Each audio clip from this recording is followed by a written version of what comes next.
পবিত্র রমজান মাস এলেই দেশের বিভিন্ন অঞ্চলের মতো সিলেটেও ইফতারের আয়োজনে দেখা যায় বৈচিত্র্য। তবে সিলেটের ইফতার মানেই আখনি আর পাতলা খিচুড়ি। সময়ের পরিবর্তন হলেও দুই খাবারের জনপ্রিয়তা একটুও কমেনি। এটা আমরা অনেক আগর যুগ থাকেও আর কি, এটা সিলেটের একটা ঐতিহ্য। আমরা গ্রাম হোক টাউন হোক এটা সবসময় চলিয়া, এটা সিলেটের একটা ট্রেডিশনাল একটা জিনিস আখনি।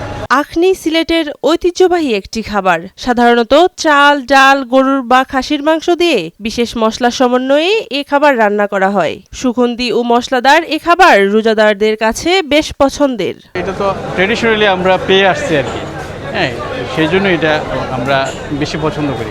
তবে পাতলা খিচুড়িটা একটু বেশি পছন্দ করি আর কি আমরা ইফতারের জন্য। ভবিষ্যৎ হোক নিরাপদ, বিনিয়োগ হোক বিশ্বস্ত, আর আমার পছন্দ সল্ট বে। ওয়েলকাম টু সল্ট বে। ইফতারের সময় শহরের বিভিন্ন হোটেল, রেস্তোরাঁ ও অস্থায়ী দোকানে বড় বড় হাঁড়িতে আখনি রান্না করতে দেখা যায়। বিকেলের দিকে এসব দোকানে ভিড় বাড়তে থাকে।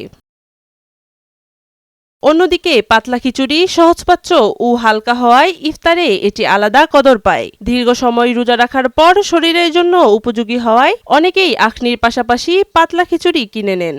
আমি প্রতি বছর প্রতিদিন একদিন দুদিন গিয়ে আমি প্রতিদিন বিভাগনি নেই, বিভাগনি আমার ভালো লাগে বুঝলি। আর ওই যে আরোটা আছে পাতলা খিচুড়ি, পাতলা খিচুড়িটাও খুব একটা ভালো লাগে।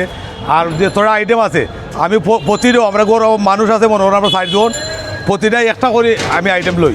বিক্রেতারা জানান, রমজান এলেই আখনি ও পাতলা খিচুড়ির চাহিদা কয়েক গুণ বেড়ে যায়। প্রতিদিন শত শত প্লেট বিক্রি হয় বিভিন্ন দোকানে। আখনিটা আমাদের রাজবাড়ি রেস্টুরেন্টে সিলেটে আমাদের প্রসিদ্ধ খুব আখনিটা, চিকেন এবং বিফ আখনি। তো বিফাটা বেশি চলে কারণ হচ্ছে কাস্টমারের বেশি চাহিদা থাকে। আর পাতলা খিচুড়ি যেটা আমাদের খুব স্পেশালটা, সিলেটের লোকাল যারা সিলেট লোকাল আছে তা ওদের জন্য খুব স্পেশাল একটু পাতলা খিচুড়িটা। আর জিলাপি যদি বলেন আমাদের আপনার কালিজিরা জিলাপি আছে আর বড় জিলাপি আছে। এটার মধ্যে ছোটো যেটা জিলাপি কালিজিরা এটা খুব বিখ্যাত, ভালো আর কি আমাদের জন্য। সিলেটের আমাদের লোকাল যারা আছে এবং কুট্টি যারা আছে ওরা আখনিটা বেশি চাহিদা ইফতারির সময় বা বেশি ভালো লাগে। আমাদের সবচেয়ে বড় কথা আমাদের বেসিক্যালি যে আখনিটা আমাদের চিকেন আখনি বিফ আখনিটা আমাদের রাজবাড়ির খুব প্রসিদ্ধ ভালো একটা কোয়ালিটি আর কি। আমাদের বাবুর্চি খুব স্পেশাল ঢাকাইয়া বাবুর্চি, এই জন্য। ঐতিহ্য, স্বাদ ও সংস্কৃতির মেলবন্ধনে সিলেটের ইফতারে আখনি ও পাতলা খিচুড়ি শুধু খাবার নয়, বরং এক প্রজন্ম থেকে আরেক প্রজন্মে বহমান একটি পরিচয়। মারিয়া সামিয়া, নয়া দিগন্ত।